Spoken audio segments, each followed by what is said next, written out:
Kumusta Pilipinas? Magandang araw po sa inyo, ka-coffee. Siyempre mga nasa abroad, naka-coffee natin lagi at lagi nakikinig po sa atin. Kumusta po kayo? Ito, good news. Natatandaan nyo si Cayetano at si Robin Padilla? Sila po yung dalawa sa dahilan ng gulo dyan sa Senado. At sila din po yung nagpatakas kay Bato de la Rosa. Lalo na po itong si Cayetano. Si Cayetano yung naglabas kay Bato. Kasi nagtago si Bato di ba? Inilabas niya para makaboto lang. Para manalo siya bilang Senate President. Tapos, nung nakaboto na, pinatakas naman nila. At si Robin Padilla pa mismo ang nagpalabas kay Bato de la Rosa sa Senado na meron pong valid na warrant of arrest mula sa International Criminal Court. Ngayon, pinasasagot kayo ng ombudsman. Hoy, yari kayo ngayon kay kay Boying Rimulya sa ating ombudsman. Diyan nyo ilabas yung galing nyo. Robin Padilla, magaling ka sa social media, di ba? Magaling kang pumuna Ilabas mo yung galing mo sa sagot mo sa ombudsman. Alan Peter Cayetano, magaling ka mag-Facebook Live. Ilabas mo yung galing mo sa sagot mo sa ombudsman. Ito ang matindi dyan. Siyempre, pinapasagot sila ng ombudsman Alam mo kung anong palalabasin na naman nila yan? Ginigipit na naman sila. Ginigipit sila ng gobyerno because they are critical sa government. Ginigipit sila. Sila ang pinag-iinitan na naman. Yan na naman ang idadahilan nila. Remember, si Bato de la Rosa, pinatakas ninyo. Tapos isisisi nyo kay PBBM kung bakit kayo pinapasagot ngayon ng ombudsman. Asa si Bato ngayon? Hindi na mahagilap kasi tinakas nyo. Headline ng bilyonaryo, Cayetano and Padilla ordered to answer complaint over Bato's escape. Obstruction of justice po ang ginawa ninyo. Kung hindi nyo may papaliwanag ng mainam. Sige, they will not respect the ombudsman. They will disregard yung letter na pinapasagot sila. Pero sabi ng ombudsman, kung hindi nyo sasagutin yan, we will decide based on available evidence. Hatulan kayo ng guilty, gawin kayong guilty sa obstruction of justice, etc. Or kung ano man pong suspension ba or administrative penalties ang ipapataw ng ombudsman sa inyo, then be it. Nagkasala kayo dyan, malinaw naman yan The Office of the Ombudsman has directed Senators Alan Peter Cayetano and Robin Hood Padilla along with former Senate Sergeant at Arms Mau Aplaskay sa Pato to answer the complaint filed against them over the alleged escape of Senator Ronald Bato de la Rosa from the Senate. Kasi matatawa ka, di ba? Ang NBI, hindi nila pinush. Actually, pinuna din ng NBI that time kasi pumayag sila Nagkaroon sila ng agreement ni Cayetano, di ba? Andiyan na yung NBI, hawak na nila Kung tutusin, talagang cornered na Not hawak, no? Cornered na nila si Bato de la Rosa. Pero sige, out of respect, nagkaroon po kayo ng agreement. Alan Peter Cayetano, remember this. Nagkaroon kayo ng agreement ng NBI na hindi na siya aarestuhin but under the Senate Protective Custody. Robin Padilla, para maintindihan mo, kapag sinabi mong Senate Protective Custody, hawak po siya ng Senado. Kasi anytime na magkaroon ng development sa warrant of arrest na yan, mabilis siyang may susurrender. Pero alam nyo yan Robin Padilla, hindi mo pwede sabihin na hindi ko alam na under Senate Protective Custody. Senador ka. Obliged ka. Dapat alam mo. Ikaw, Peter Cayetano, pwede ka magdahilan, hindi ko alam yan, si Robin yan, etc. Pero ikaw ang Senate President.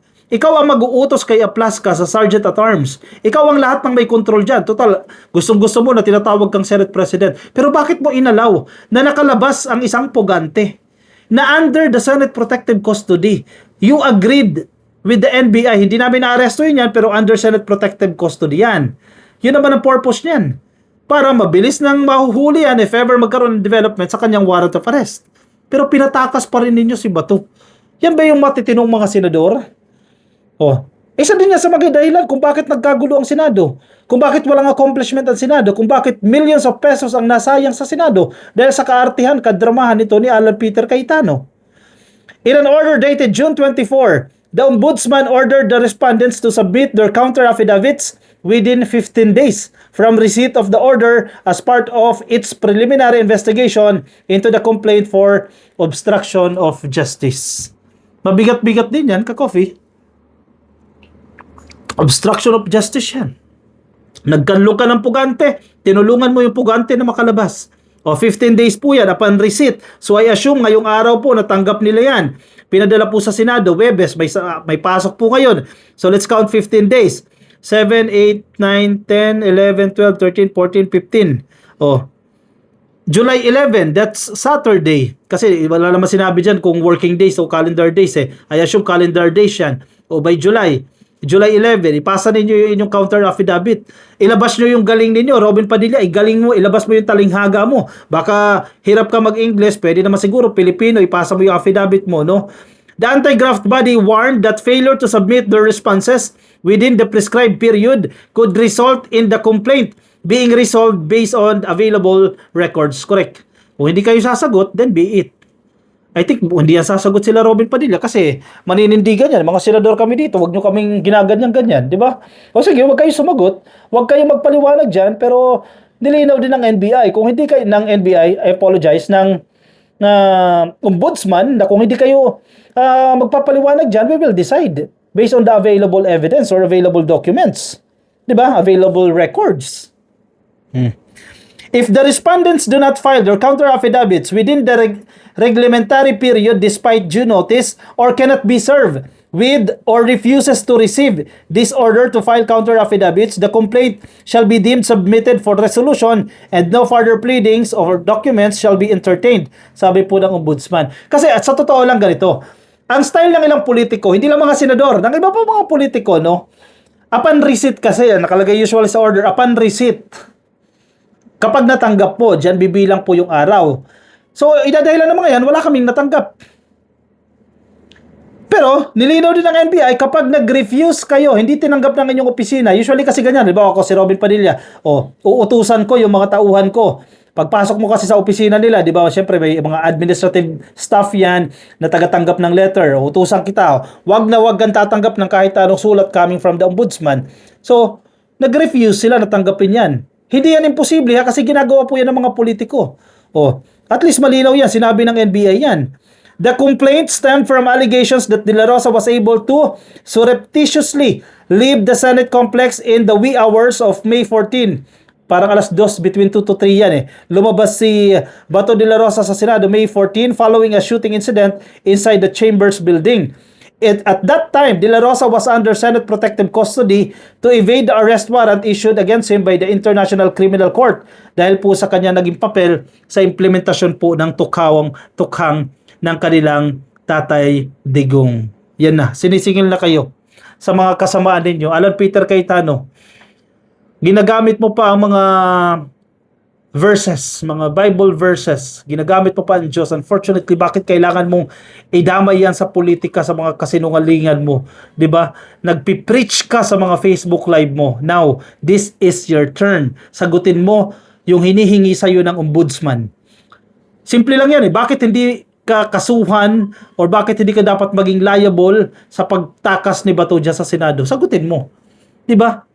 Kasi ngayon nahihirapan na ang gobyerno. Hindi mahanap ang isang pugante.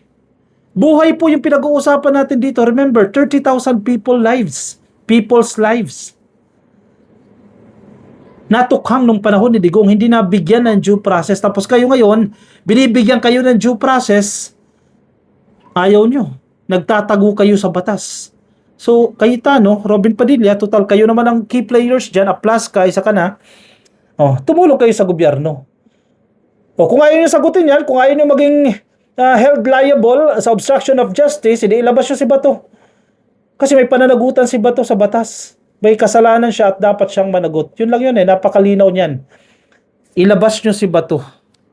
Siya, komento po ang mga nais ninyong sabihin, ang inyong opinion, ang mga inyong reaksyon dyan sa comment section para mabasa po ng iba nating mga ka-coffee. Mga nasa Facebook, baka di pa po kayo naka-like and follow. Please like and follow, YouTube subscribe, TikTok subscribe. I'll see you in my next video. Bye-bye.